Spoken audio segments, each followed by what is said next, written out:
Hey, everybody, this is Drew Koch. I am from Western North Carolina, actually, a town called Mills River. It's about a 15-minute drive to downtown Asheville, assuming you can drive there. I live real close to the Asheville Regional Airport. I'm coming to you from Western North Carolina, area hit hard by Helene. I'm talking with you today entirely about efforts to resuscitate the game of lacrosse, particularly youth lacrosse in Western North Carolina. I've been affiliated with the game as a player, a coach, and now a fundraiser, and now a volunteer, a member of the board of a not-for-profit in Western North Carolina now, known as Asheville Empire Lacrosse. As you know from paying attention to the media, the area has been hit really hard by Helene.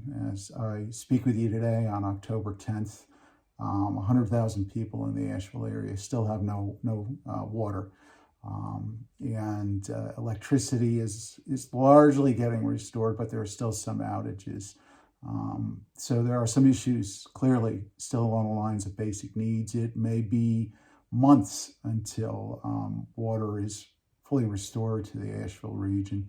And I-40, one of the main thoroughfares in the region, looks like it might not be until January until that's passable again. So, I mean, we got slammed. And again, I'm here talking with you about lacrosse. Why? Well, we've been growing the game of lacrosse here in Western North Carolina. I would argue there have been efforts underway since about 2008 on the youth level. And since 2018, we've been doing that under the auspices of a not-for-profit, a 501c3 called Asheville Empire. Again, I'm a part of that board. After the storm, we laid low for a while, about a good week. We have an executive director, a fine gent by the name of Sean Humphreys. I had communicated with him a bit on and off just to check in how he was doing, and in turn to figure out how we might check in on how our 100 fall ball players and up to 500 participants are doing. But what we didn't want to do is, reach out to folks at a time when they had more important things to focus on. It became pretty apparent quickly, though, that a lot of the youth, given that they're out of school, many schools are shut, and using the verbiage from those schools indefinitely, are really looking for something productive and constructive to do and are asking to come back to lacrosse. About 4 or 5 days ago, Sean Humphreys, the executive director, did a survey of participants, and of the 100 plus persons who respond, 90% of them said, please get something going again in the fall. They need it in part, I guess, really on some level for lax therapy, right? For both physical and emotional, mental well-being. Again, why am I talking about all this in lacrosse? Well, we got hit hard in the region, which means everything got hit hard. The playing fields we had been using, playing and practice fields we had been using, were all in floodplains. And right now, I'll try to upload some photos of what's left of them. They're under, in some cases, several feet of mud. And compounding issues, at least in one of the two cases, is that when the flash flooding occurred, in this case on the Swannanoa River, there was a chemical plant upstream, at least one, there may have been more, that got totally annihilated. So all those chemicals got dumped in the water, which is now turning into, caked dirt on the playing fields. And adding to all of this is the fact that we had about 10 to 12 game goals. And if you know anything about lacrosse and game goals, they're about 500 to about $750 a piece. All but 4 of them got swept away by the flood. And the 4 that remain, have a photo of this, are caked in that toxic mud. So we're in a scenario now where those fields are, gone for the foreseeable future. The goals are pretty much so rendered useless.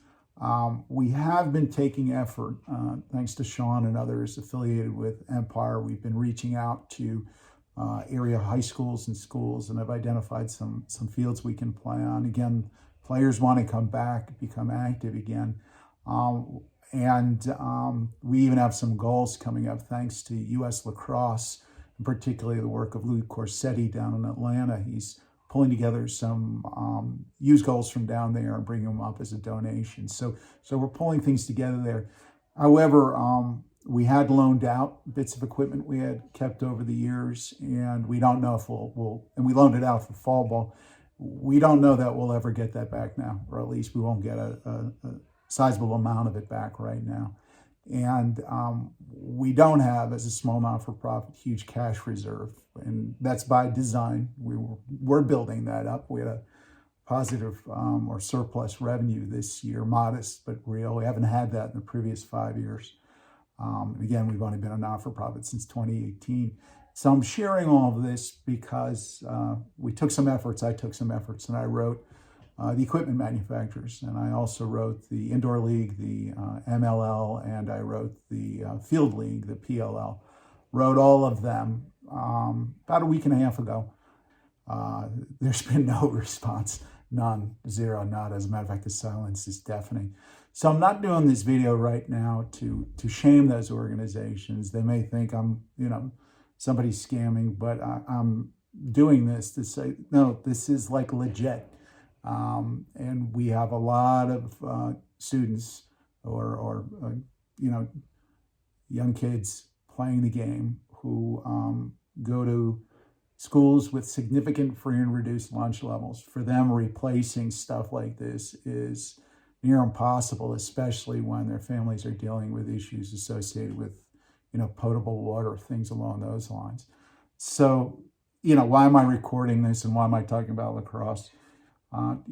Reference my comment earlier. It's the medicine game.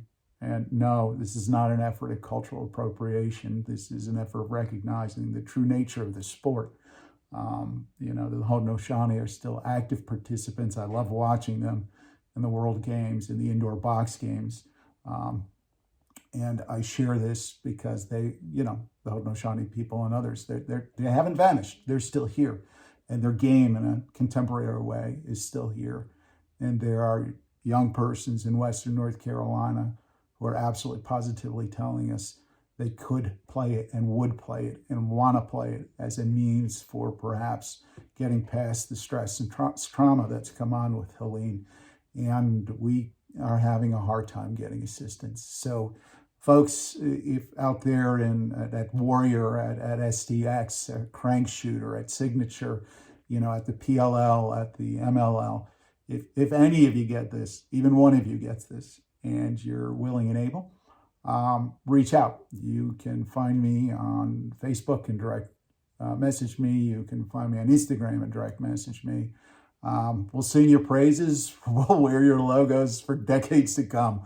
But we just could use some help now, folks. So this is a heartfelt appeal, not an attempt to shame, but we'd welcome anything and everything you can do to help us, resuscitate the game, restore it, and really grow it in Western North Carolina. Not only bring it back to what it was, but continue to grow it into something greater. Someday, the Collegiate Player of the Year in either the women's game or the men's game in college will come from the Asheville region, and you can be a part of making that possible. Be well, and in an instant or in a flash flood, everything can change. Help those when that time comes. In this case, for the lacrosse community, this is a way you can make a difference in Western North Carolina. Thanks, everybody.